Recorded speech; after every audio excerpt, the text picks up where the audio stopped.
Guys, welcome to my new blog. तो देख सकते हैं गाइस, आज मैं पैरट से कुछ बात करने वाली हूँ, लेकिन पैरट आज मुझसे गुस्सा है, बात ही नहीं कर रहा है। लेकिन फिर भी मैं इसका वीडियो बना रही हूँ, तो अलग अलग तरीक़ा से पोज दे रहे हैं। तो देख सकते हैं गाइस, कितना अच्छा पोज दे रहे हैं पैरट। आज तो मैं इससे बुलवा के ही रहूँगी, आज इनको बोलना ही पड़ेगा।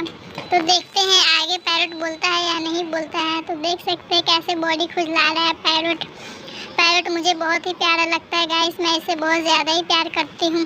तो आइए गाइस, बुलवाते हैं, देखते हैं बोलते हैं या नहीं। तो देख सकते हैं गाइस, पैरट कितना अच्छा बोलता है